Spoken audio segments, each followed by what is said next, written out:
studio. Old desk is back. Little piece of business before we go on. We play things pretty loose here, and didn't really even know the gentleman that we took on that ride.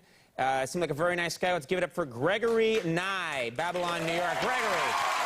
There he is. He's a good man.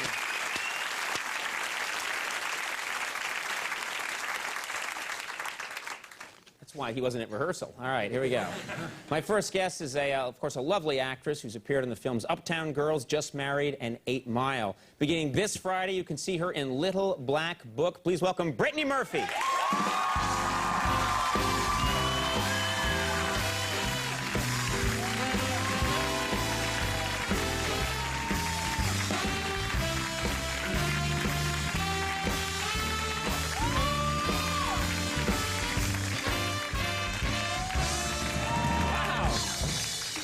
That thing with the butt at the end, that was good. All right. What a beautifully wonderful band. I've been dancing to you guys backstage. Oh, thank you. Thank you. That is not allowed here. Sorry. That's very nice. No, that was perfectly acceptable. They play weddings, bar mitzvahs. They rent those guys out. Good to know.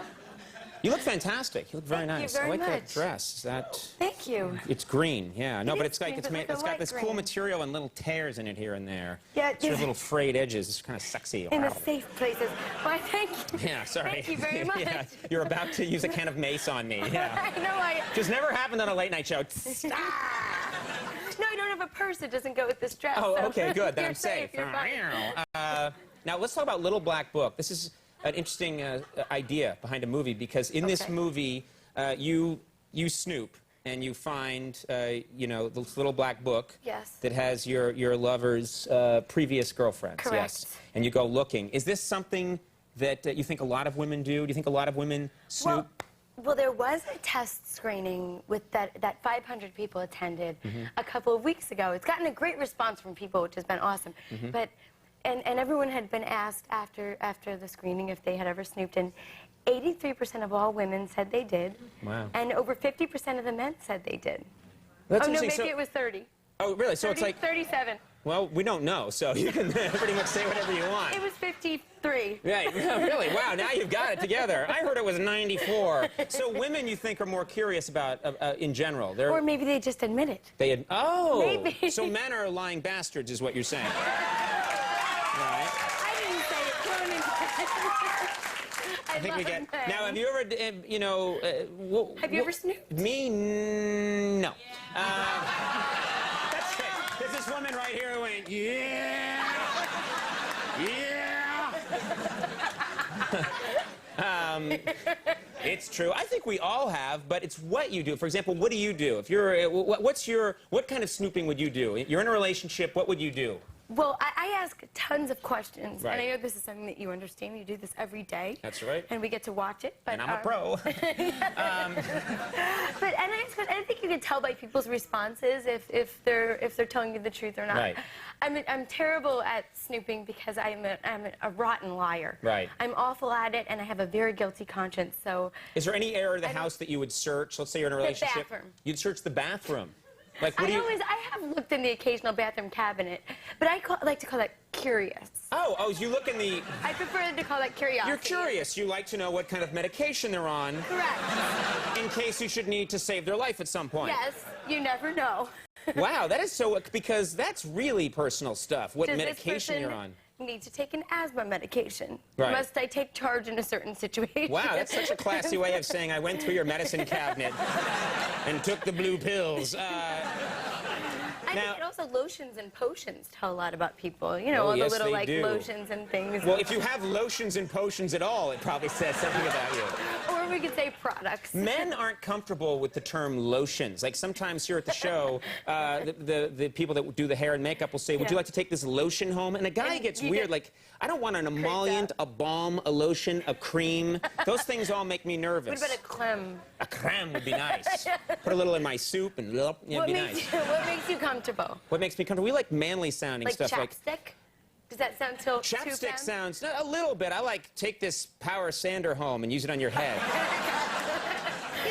you know, round off the edges. Like emery board wouldn't be a good thing. No, you can't. No, that's not good. I'm very sensitive about these things. Now, I'm interested in this area. I'm told that you are very attracted to tall men, and I'm going somewhere with this. No, you have gone out with a lot of tall guys. Is that right? I have. That's true. I've had 5 boyfriends and a fiance, all exes, and most of them were quite tall. How tall are we talking here? My ex was 6'4". 6'4". How tall are you? I'm well over 7 feet high. I look smaller on television. On television, I look small, but I'm 7 feet high and much more muscular in person. And I testify. And in person, my voice is very low and manly. It's not this high quack you hear at home. But you like taller guys? What is it you like about a taller guy? I like it. I also like being carried. I think that's fine. You like being carried? I love being carried. I'm 5'3", and I didn't shoot up to this height and stay that way. I've always been the littlest one in class and such. So you like when you're walking on the beach with your boyfriend, if he's holding you and going, I think it's fun to still be able to be carried, and I like looking at the world from your perspective. Like, come here. Do you mind what do we do? Depends on what we're doing. Well, I want you to see. Yeah? Okay, all right. Woo. I want you to see the world from my perspective. Okay. And then you'll be able to tell, like, really, bend down a little bit. Okay, stop. Okay, look at that. See how different it is? No. Oh, no. Okay, there. Oh, yeah. Oh, this sucks. What is this? This is terrible. I can't do a show like this.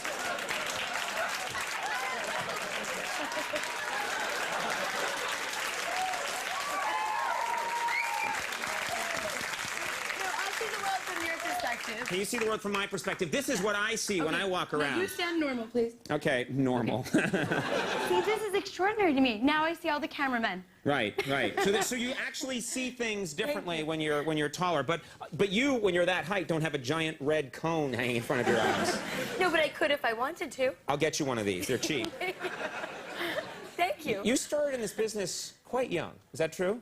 Yes. You were 13? I was 13 when I started doing this professionally, yeah. And you were doing commercials? Yes. Well, 12 and a half doing commercials for about 6 months. I had been wanting to do it for a while, but I lived in New Jersey, and I asked my mom, I saw a picture of a child's headshot on the corkboard at my dance studio, and I knew he was in commercials, and I'd asked my mom to take me into the city. I knew there was this place, a city right over the river, where you could see, you could be on TV. So she agreed to taking me a couple years later, and she was so wonderful. And anyway, the first commercial, I started auditioning for these commercials. Sure. The first one was all food, like Skittles, Pizza Hut, and. Do you remember anything from any of these commercials? Yeah, well, there was a board game that I remember. It was called Perfect Match, and I remember I had to go like that, and it was Perfect Match. Wait. Hold on a second. Perfect Match. The incredible new board bait. Board bait. Perfect And you got this job. The new board bait. I'm kidding. Go ahead. And action. Perfect Match. The incredible new board game from Parker Brothers, where your friends ask you totally personal questions. It was like that. Now, what is this that happens at the end? It will cure your twitches. It was something that I probably did it on in the audition, and they kept on asking me to do it. Yeah, you could do it once, and now it's probably like burned something that I did, and they said, dude, and that's what I remember. Burned into your mind. Big curly side ponytail. I like the twitch to the side, though. That's pretty cool. It's cute. Awful. I'm going to do it now on the show. Welcome to Late Night. Just to see if it helps. It might help. Where I can ask you totally personal questions. I'm going to get this game. Now, we have a clip here from the movie. What do we... You're like, oh, right, I'm here to talk about a movie. No. I tend to get people off topic. Little Black Book. Little Black Book. Yes. What do people need to know about this clip? Well, tell us what's going on here. Well, you had Josie Marin on the show. Yes, we did. And this film is where I discover that my character, Stacy, discovers that her boyfriend has omitted some information. She just got a job working at a reality show a la Jerry Springer, called The Kippy Can Show, which Kathy Bates plays Kippy Can. Okay. And she's sitting at home watching the format of the show so she could study it and learn it. And this is where she learned some stuff. Yes. Okay, and we'll see what. Let's take a look at this clip from Little Black Book. You heard Lulu Fritz barfing. Yeah, a couple times. Nasty. You think I'm gonna need a sweater in Detroit in May? What? You don't feel compelled to explain further? We dated a little. I told you that, didn't I? Let me think. No. Yeah, that's probably because we don't sit around talking about past relationships. She was a relationship. Come on, Stace. Yeah, we do. You told me about that med student you dated right before me. It's history. It's over. The past is past. That's before the past was a supermodel that barfed quietly. All right, shut it off, okay? Look, if you have to know, we had problems in bed. Hallelujah. That's what you want to hear. Little Black Book opens tomorrow. You know, it was really delightful having you on the show. It's an absolute pleasure. Yeah, you're a lot of fun talking to. Being here. Yeah, well, thank and being you. had. Well, there you go, Brittany Murphy. Very cool. John Show, Conan will take a break. We'll be right back.